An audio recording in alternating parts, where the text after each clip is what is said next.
4 test मैचों की series, बहुत कुछ देखने को मिला, कुछ अच्छे बल्लेबाजी प्रदर्शन थे, गेंदबाजी भी शानदार देखने को मिली, खासतौर पर भारतीय स्पिनर्स के नजरिए से अगर आप देखें, बहुत चीजें हैं बात करने के लिए। सीरीज रिव्यू है हमारा ये ESPN क्रिकेट इन्फो पर। मैं हूं निखिल नाज, मेरे साथ जुड़े हैं संजय मांजरेकर। संजय, पहले आपको वार्म अप कर देते हैं, जल्दी से रैपिड फायर के 5 सवाल है, 1 वर्ड में अगर आप जवाब दे दे।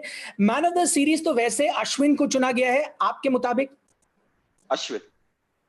फाइंड ऑफ द सीरीज, यहां पर ज्यादातर लोग अक्षर पटेल बोलेंगे, आप नितिन मेनन के लिए भी जा सकते हैं, आपकी मर्जी है। नहीं, अक्षर पटेल के लिए जाऊंगा क्योंकि बहुत ज्यादा उन्होंने इम्पैक्ट किया, लेकिन अगर अंपायरिंग का आकलन करना है तो फिर नितिन मेनन।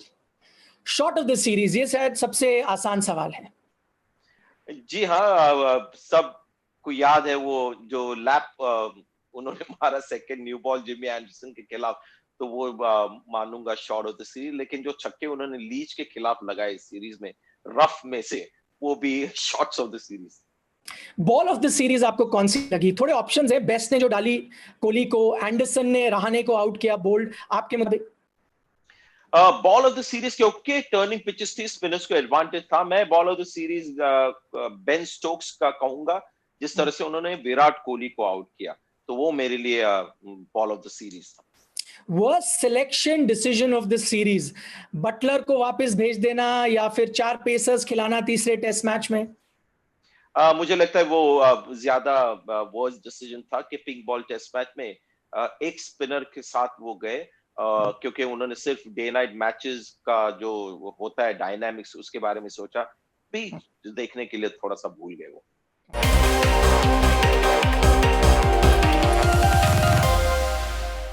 अब आप विस्तार में जवाब दे सकते हैं। ये मेरा पहला सवाल है कि सीरीज का बेस्ट बैटिंग प्रदर्शन आपको कौन सा लगा? पंत भी है उसमें आते हैं, रूट का दौरा शतक जहन में आता है, रोहित शर्मा के 160-61 आते हैं। देखिए, जो रूट का 200 होता है क्योंकि आपको बहुत देर तक खेलना पड़ता है, लेकिन पिच उतना चैलेंजिंग नहीं था। रोहित शर्मा ने 160 बनाया और टीम का स्कोर 400 से नीचे था, तो एक बहुत ही इंपॉर्टेंट कंट्रीब्यूशन वो भी था। लेकिन ऋषभ पंत, क्योंकि मैंने जब वो पारी देखी, जिस माहौल में बनाए, जो अटैक था और इंडिया जिस प्रेशर में था, लीड अभी भी इंडिया के ऊपर था, और मैंने कहा तब भी कि 2 महान टेस्ट इनिंग्स खेले एक 2 महीने के अंदर, तो मुझे वो निकालना चाहिए as the performance of the series. क्योंकि स्पिन तो हमने काफी देखा, बहुत स्पिनर्स ने विकेट लिए, लेकिन जिस तरह से वो पारी ऋषभ पंत ने खेली और जिस प्रेशर में खेली, और बाद में जिस तरह से वो सेकंड न्यू बॉल के साथ शॉट्स खेले, तो clearly performance of the series होगा। बेस्ट बॉलिंग प्रदर्शन, क्या फिर से आप स्पिनर के साथ ही जाएंगे जैसे ज्यादातर लोग जा रहे हैं, या आप out of the box Siraj को चुन लेंगे इस टेस्ट मैच में, या एंडरसन को चुन लेंगे पहले टेस्ट मैच में? किसके साथ जाएंगे? देखिए, अगर एक 5 या 6 विकेट हॉल होता, जैसे जावागल श्रीनाथ ने वीवीएस लक्ष्मण के डेब्यू टेस्ट मैच में अहमदाबाद में 5 विकेट निकाले थे एक टर्निंग पिच पे, तो शायद मैं कहता। लेकिन उतना कोई ऐसा स्पेल नहीं था कि जो आप कहेंगे कि bowling performance of the series, तो कहना चाहिए कि अक्षर पटेल या फिर जो रूट भी हो सकते हैं, 5 और 8। बहरहाल जो रूट से पूछा गया था मैच के बाद, वो क्या ज्यादा पसंद करेंगे, दोहरा शतक या फिर 5 विकेट हॉल? उन्होंने कहा नहीं, दोहरा शतक ही मेरे लिए ठीक है, 5 विकेट हॉल बतौर बल्लेबाज मुझे इतना कोई खुशी नहीं है। अच्छा, किसका फॉर्म बड़ी चिंता का विषय अभी आपके लिए है? कुछ भारतीय बल्लेबाज जो रन नहीं बना पाए, उनके नाम है विराट कोहली, अजिंक्य रहाणे, चेतेश्वर पुजारा, शुभमन गिल। किसको लेकर ज्यादा चिंता होगी आपको? शुभमन गिल और अजिंक्य रहाणे। शुभमन गिल इसके लिए कि उन्होंने बहुत पोटेंशियल दिखाया था ऑस्ट्रेलिया में, और मुझे लगा कि घरेलू पिचेस में आके और भी ज्यादा अच्छा खेलेंगे, और भी ज्यादा रन बनाएंगे। लेकिन एक टेक्निकल थोड़ी सी समस्या आ गई है, उसके बारे में लगता है वो सोचने भी लगे, तो वो थोड़ी एक प्रॉब्लम है। और अजिंक्य रहाणे की जिस तरह से बल्लेबाजी चल रही है कि एक परफॉर्मेंस होता है, लेकिन उसके बाद फिर से आउट ऑफ फॉर्म नजर आते हैं, तो ये चिंता का विषय काफी सालों से रहा है। लेकिन अगर इमीडिएट कोई कंसर्न है तो शुभमन गिल और अजिंक्य रहाणे।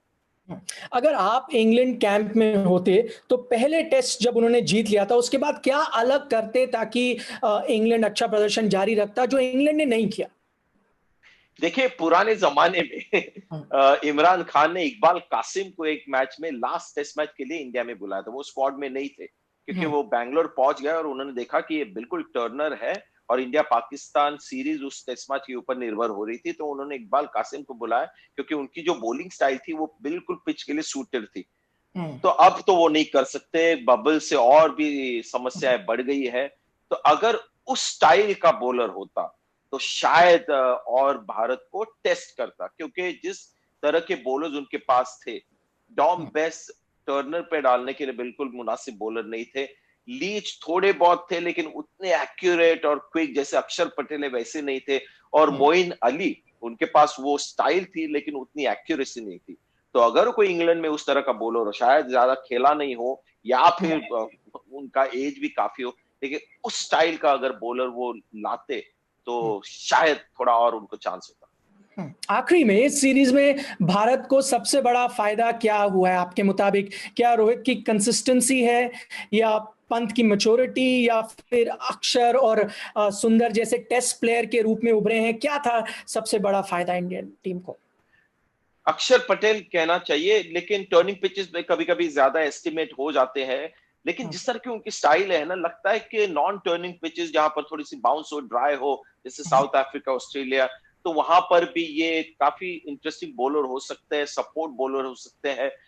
तो अक्षर पटेल तो एक है, लेकिन ऋषभ पंत की जो कंसिस्टेंसी चल रही है और जिस तरह से इम्पैक्ट वाले इनिंग्स खेल रहे हैं, तो फिर से कहना पड़ेगा कि वो थोड़े बहुत और भी फाइंड ऑफ द सीरीज रह गए, क्योंकि ऑस्ट्रेलिया में एक कारनामा उन्होंने करके दिखाया। उसके बाद एक तो सिर्फ इस मैच में नहीं, इसके पहले भी 2 अच्छे इनिंग्स खेले थे, लेकिन इस तरह की पारी खेलना, 3.5 घंटा डिफेंड करना और उसके बाद फिर अटैकिंग क्रिकेट खेलना, उससे एक नया रूप भी सामने आया ऋषभ पंत का। तो वो अक्षर पटेल पहले और थोड़ा बहुत ऋषभ पंत, और वॉशिंगटन सुंदर भी एक कहना चाहिए, उनको छोड़ना नहीं चाहिए, लेकिन एक अगर चुनना हो तो शायद अक्षर पटेल। संजय, बहुत बहुत शुक्रिया इस पूरी चर्चा के लिए और जो सीरीज है उसका पूरा रिव्यू करने के लिए। तो आप देख रहे थे ESPN क्रिक इन्फो सीरीज रिव्यू।